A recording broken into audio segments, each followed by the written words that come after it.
어떻게 요즘 아웃바운드 영업은 잘 되고 있니? 잘 안 돼요. 근데 팀장님, 제가 조금 궁금한 게 있는데 질문 좀 드려도 될까요? 뭔데?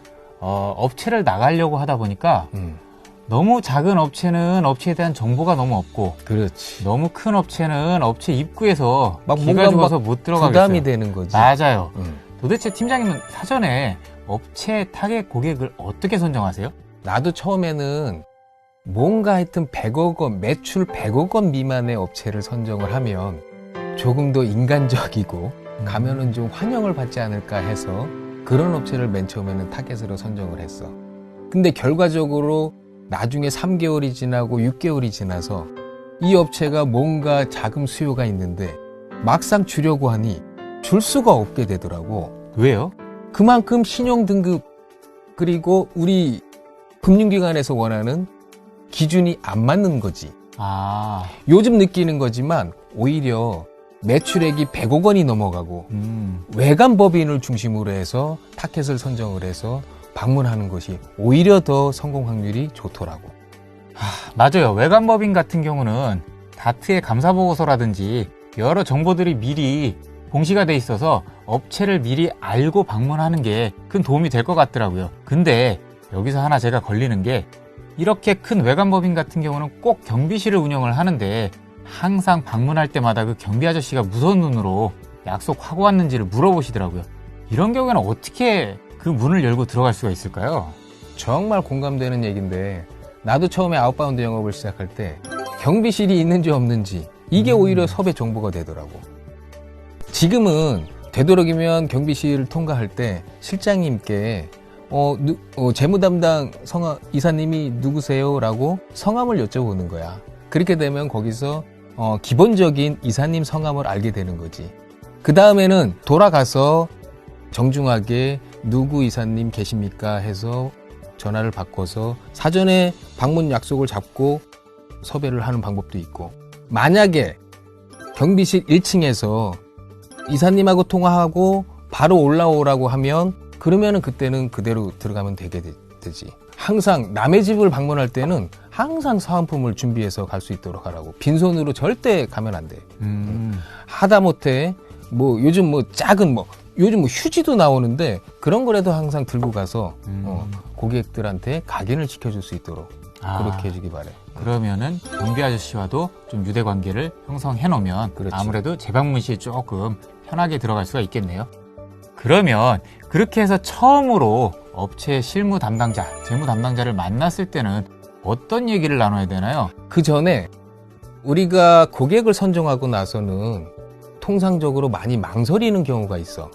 여기를 갈까 말까 어떨까 이럴까 저럴까 여러 가지 망설이는데 그러지 말고 아까처럼 무조건 돌격 앞으로 하라고. 그래야 사무실 분위기가 어떤지, 경비실이 있는지, 담당 이사는 누군지, 그 다음에 앞에 있는 안내 데스크 여직원이 있는지 없는지 여러 가지 정보를 파악할 수가 있게 되지. 그 다음에는 또 자신 있게 두 번째, 세 번째 접근할 수 있는 용기가 생기는 거지.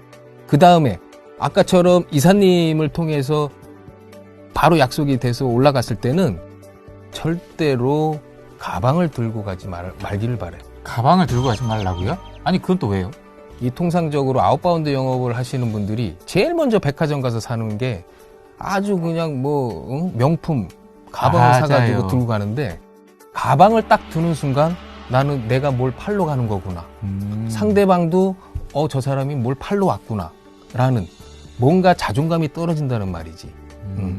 우리는 지금까지 쭉 기업금융을 연수하고 학습한 최고의 기업금융 전문가인데 그 짧은 순간에, 그 한순간에 우리가 가방 하나 때문에 그런 대접을 받아서는 절대로 안 되겠지.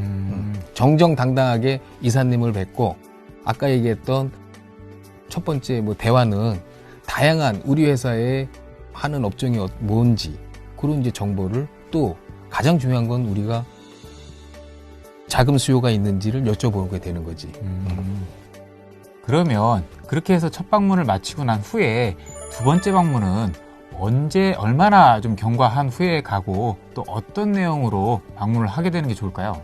많이 바쁘다 보니까 정기적으로 가야 됨에도 불구하고 그게 한 달이 되든 두 달이 되게 되면 고객들 기억에서 우리는 사라지게 마련이야.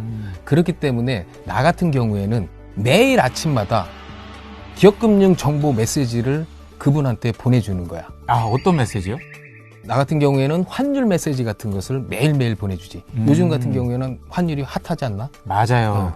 그걸 매일매일 보내주게 되고 나중에 한 달이 지났을 때 사전에 전화를 하게 되면 요즘 메시지 잘 보고 있습니다라고 서로 웃으면서 얘기할 수가 있다는 거지. 그렇구나. 혹시 다른 기업과의 유대 관계를 강화할 수 있는 더 좋은 방법은 없을까요? 그 다음에 첫 번째 만났을 때 그 니즈를 보고 우리가 타 부서에 있는 기업금융 전문가와 함께 동반 마케팅을 하는 거야. 그러므로 해서 고객에게 더욱더 대접을 받고 있다라는 신뢰를 주게 되는 거지.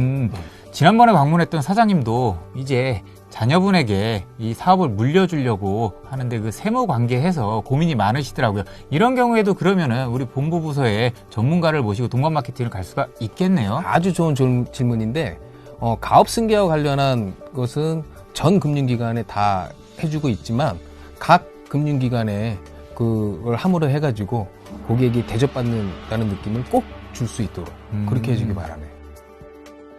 그럼 마지막으로 한 가지만 더 질문 드려볼게요.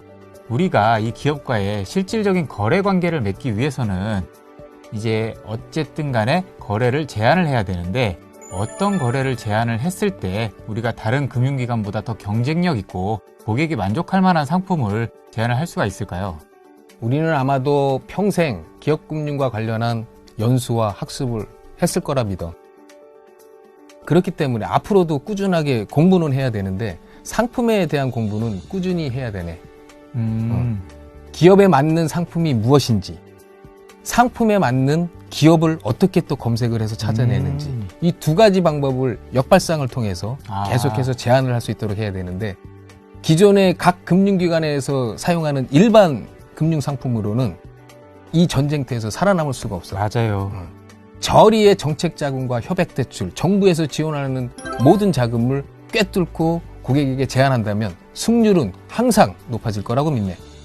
그러면은 좋은 기업을 선정하고 그 기업에 맞는 상품을 찾는 것도 물론 좋은 방법이지만 어떤 특정 좋은 상품에 잘 들어맞는 기업을 찾아보는 것도 괜찮은 방법이 될 수가 있겠네요. 굿 아이디어네. 팀장님 오늘 말씀 정말 감사합니다. 제가 도움이 많이 될 것 같아요. 앞으로는 팀장님 말씀 참고해가지고 아웃바운드 영어 다시 한번 열심히 해보겠습니다. 아주 잘하고 있는데 앞으로 힘든 일 있으면 항상 문의하기 바라네. 네, 알겠습니다. 땡큐! 화이팅! 화이팅!